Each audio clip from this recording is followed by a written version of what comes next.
இன்னைக்கு காலையில் இருந்த சோஷியல் மீடியாவில் நம்ம விஜய் ஃபேன்ஸ் வந்து கேவிஎன் ப்ரொடக்ஷன்ஸை லெஃப்ட் அண்ட் ரைட்டாக பொலன்னு பொழந்துட்டு இருந்தாங்க சொல்லியாங்கன்னா இந்த எல்லாத்துக்கும் பதிலடி கொடுக்குற மாரி கேவிஎன் ப்ரொடக்ஷன்ஸ் ஒரு ரிப்ளை கொடுத்துருக்காங்க அப்படி தான் சொல்லியாங்கன்னா.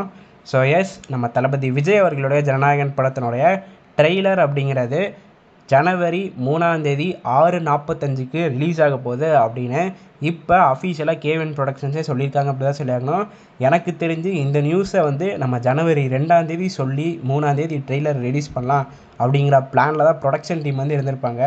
பட் இன்றைக்கி காலையிலேருந்து ஃபுல்லாக சோஷியல் மீடியாவிலேருந்து ஜனநாயகன் ட்ரெய்லர் வந்து ஜனவரி 9 ஜனநாயகன் படத்தோட இன்டர்வல் பிளாக்கில் வரும், அப்படி இல்லையா ஜனவரி 12 பொங்கல் ஸ்பெஷலாக வந்து ட்ரெய்லர் வந்து ரிலீஸ் பண்ணுவாங்க, அப்படி இப்படின்னு ஃபுல்லாக வந்து ப்ரொடக்ஷன் டீம் அடிச்சுட்டு இருந்தாங்க. Plus sarcasm, comedy, full memes எல்லாமே பார்த்திங்கன்னா இன்றைக்கி சோஷியல் மீடியாவில் அதுதான் குமிஞ்சி கடந்தது அப்படி தான் சொல்லியிருந்தோம்.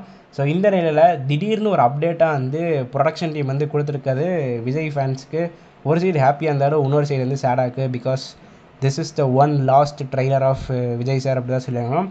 முக்கியமாக இந்த போஸ்டரில் நம்ம டீகோட் பண்ணி பார்த்ததில் விஜய் சார், பாபி டியோல், மமிதா பைஜு வந்து இருக்காங்க. ஆல்ரெடி நம்ம வினோத் அவர்கள் ஆனந்த விகடன் இன்டர்வியூவில் சொன்ன மாதிரி இந்த படத்தினுடைய கதையை வந்து பார்த்திங்கன்னா பாபி டியோல், விஜய் சார், மமிதா பைஜு இந்த 3 கேரக்டரை சுற்றி தான் வரப்போகுது. மித்த எல்லா கேரக்டருக்கும் சின்ன சின்ன ரோலாக படத்தில் வந்து இருக்கும் அப்படிங்கிறத வந்து சொல்லிட்டாரு. ஸோ ட்ரெய்லரில் வந்து பார்த்திங்கன்னா இந்த 3 கேரக்டருக்கு தான் முக்கியமாக இம்பார்ட்டன்ஸ் வந்து கொடுத்துருக்காங்க. எஸ்பெஷலி விஜய் சாருக்கு வந்து ஃபஸ்ட் ப்ரையாரிட்டி கொடுத்துருக்காங்க, because he is hero of the film. So அவர், பாபி டியோல், அது மட்டும் இல்லாமல் மமிதா பைஜுக்கு வந்து இம்பார்ட்டன்ஸ் வந்து ட்ரெய்லரில் கொடுத்துருக்காங்க. ஐ மீன் இந்த ட்ரெய்லரோடைய போஸ்டரில். அது மட்டும் இல்லாமல் இதில் விஜய் சார் முக்கியமாக கையில் வச்சுருக்க கன் வந்து பார்த்திங்கன்னா பகவந்த் கேசரியில் பாலையை வந்து யூஸ் பண்ண கன் தான். ஸோ இப்படி இவங்க விடுற போஸ்டர்ஸாக இருக்கட்டும், விடுற ஸ்டில்ஸாக இருக்கட்டும், ரிலீஸ் பண்ணுற சாங்ஸாக இருக்கட்டும், எல்லாமே பகவந்த் கேசரியோட ரீமேக் மாதிரி தான் தெரியுது. இவங்க ரீமேக்காக இல்லையான்னு சொல்லிட்டாங்கன்னா ஃபேன்ஸ் மத்தியில் ஒரு சலசலப்பே இருக்காது அப்படிங்கிறது என்னுடைய தனிப்பட்ட ஒரு கருத்து அப்படி தான் சொல்லியாகணும். ஏன்னா ரீமேக்காக இல்லையா அப்படின்னு நீங்கள் சொல்லிட்டீங்கன்னா ஃபேன்ஸுக்கு வந்து ஒரு மைண்ட் செட் வந்து உருவாயிடும். லைக் ஓகே, ரீமேக் ஃபிலிம் அப்படிங்கிற மைண்ட் செட்டோட படத்தில் வந்து உட்காந்து பார்ப்பாங்க. படம் வந்து நல்லா இருக்கா இல்லையாங்கிறத அதுக்கப்புறம் சொல்லுவாங்க. ஒரு சில பேர் ரீமேக் இல்லைன்னு நினச்சி போய் பார்ப்பாங்க, பார்த்தா ரீமேக்காக இருந்துச்சு அப்படின்னா ஒரு டிசப்பாயின்மெண்ட்டாக இருக்கும் அப்படி தான் சொல்லியாகணும்.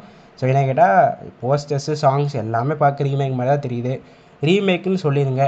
இப்போ கில்லி, ஒக்கடுலாம் பார்த்திங்கன்னா ஒரு ப்ராப்பர் ரீமேக் ஃபிலிம் தான். பட் கில்லியிலேருந்து ஒரு சில சேஞ்சஸ் வந்து பண்ணி ஒக்கடு கூட ஒரு நல்ல ஃபிலிமாக வந்து வந்திருக்கும். ஸோ அந்த காரணத்தினாலே கில்லிக்கு ஒரு நல்ல ரெஸ்பான்ஸ் வந்து கிடச்சிருக்கும். ஸோ அந்த மாதிரி கூட நீங்கள் சொல்லிடலாம், நாங்கள் பகவந்த் கேசரி தான் ரீமேக் பண்ணியிருக்கோம், பட் ஒரு சில சேஞ்சஸ் வந்து இருக்கும் அப்படின்னு சொல்லிட்டா கூட ஃபேன்ஸ் வந்து பார்த்திங்கன்னா அவ்வளோ எதுவும் பேசிக்க மாட்டாங்க ரொம்ப. இப்போ ரிலீஸ் வரைக்கும் வந்து கண்டிப்பாக ஃபேன்ஸ் வந்து பேசிப்பாங்க, இது ரீமேக்காக இல்லையான்னு. ஸோ எனக்கு எதாவது சொல்லிடலாம் அப்படி தான் சொன்னாங்க. பட் ஃபைனலி நியூ இயருக்கு ஒரு நல்ல அப்டேட்டாக ப்ரொடக்ஷன் டீம் வந்து கொடுத்துருக்காங்க அப்படி தான் சொல்லியாங்கன்னா. ஸோ யாரெல்லாம் ட்ரெய்லருக்கு வெயிட் பண்ணுறீங்க அப்படிங்கிறத மறக்காமல் கீழே இருக்கிற கமெண்ட் பாக்ஸில் பதிவு பண்ணி போங்க. இந்த வீடியோ அவ்வளோதான். இந்த வீடியோ நான் இதோட முடிச்சுக்கிறேன். அடுத்த வீடியோவில் சந்திக்கும் வரை நான் உங்கள் NK. நன்றி, வணக்கம்.